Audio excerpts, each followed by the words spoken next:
One day, your baby is sleeping like an angel. The next day brings total chaos, waking every hour, fighting naps, and leaving you feeling like a walking zombie. Does this sound terrifyingly familiar? You're likely in the grip of a sleep regression, and today, we're not just going to talk about it, we're going to give you the ultimate sleep regression survival guide. Stick with us, because by the end of this video, you'll understand why it's happening, have actionable steps to navigate the meltdown, and get your family back to peaceful nights. Get ready to reclaim your sleep. Hey, sleep-deprived parents, and welcome back to Three Koi Fishes. I'm Joy, and if you're pulling your hair out over sudden night wakings and nap strikes, you're probably experiencing a sleep regression. The most infamous? The 4-month sleep regression, which often feels like it hits out of nowhere. It's tough, right? You think you've finally got sleep figured out, and then bam, everything changes. But here's the good news. Sleep regressions are a sign of healthy development, and they don't have to be a permanent nightmare. To help us understand and fix this, I'm so glad to have Sophie with us, our incredible experienced mom of 3 who's been through multiple regressions and come out the other side. Thanks, Joy. And yes, they are truly brutal. I remember with my first, I thought I was doing something wrong when the 4-month mark hit. But once I understood why it was happening and what strategies actually worked, it felt so much more manageable. We're going to share those very strategies with you today. Ever wonder why your once great sleeper suddenly resists naps or wakes every hour on the dot? Can you relate to checking the monitor every 5 minutes, wondering if they're ever going to sleep again? It's not just you.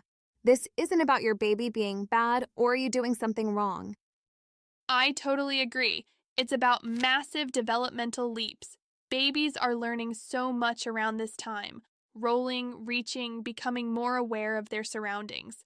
Their sleep cycles are also maturing, shifting from newborn sleep to more adult-like patterns. This is exciting progress, but it temporarily messes with their sleep.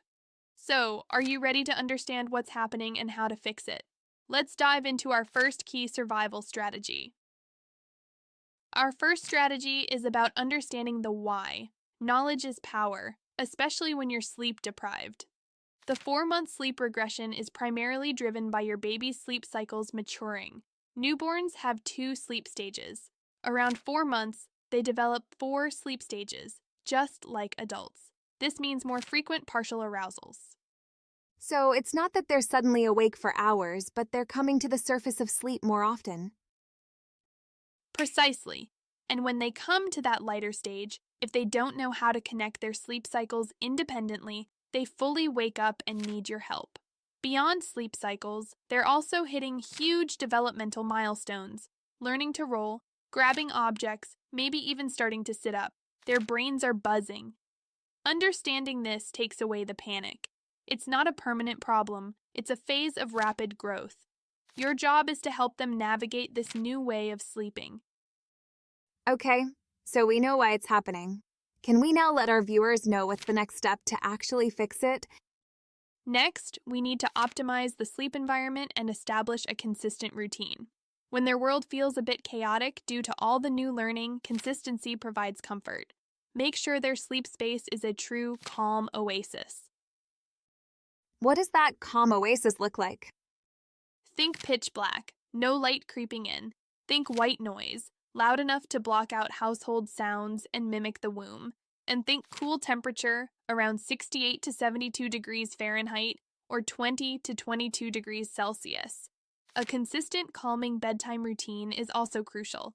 Bath, massage, books, lullaby, whatever works for your family, but do it in the same order, every single night for naps too. A common mistake here is not making the room dark enough or using too quiet white noise. Consistency and routine helps signal to their brain that it's time for sleep, even when their internal clock feels off. This one feels like the holy grail for parents. How do we get them to actually sleep independently through these regressions? This is where the fix really comes in for the long term. The 4-month regression is often the perfect time to start introducing independent sleep skills. This means putting your baby down drowsy but awake. Drowsy but awake. Easier said than done sometimes. I know, but it's about giving them the opportunity to fall asleep on their own, If they always fall asleep being rocked or fed, that's what they'll expect every time they wake up in a lighter sleep cycle. This doesn't mean leaving them to cry it out if that's not your comfort level. You can still offer comfort, but gradually less and less external help. Start small. Maybe you rock them almost to sleep, then put them down. The next time, a little less rocking. Consistency is key. It's about gently nudging them towards self-soothing, not abandoning them. If they cry, give them a moment, then offer a pat or a shush, but try to avoid picking them up immediately if you can. And now for that crucial bonus tip I promised at the beginning, one that parents often miss. Protect your child's naps, even if they're short. Naps are foundational. An overtired baby fights sleep more, not less. Even if a nap is only 30 minutes, it still helps. Don't ditch naps during a regression, lean into them. That's so true, Joy. Overtiredness is the enemy of sleep. Exactly. So, to recap, understand the developmental leaps, create a perfect sleep environment, gently encourage independent sleep, and protect those naps. If you've been through a sleep regression or have a brilliant tip that helped you, share your experience in the comments below. Your insights help our whole community.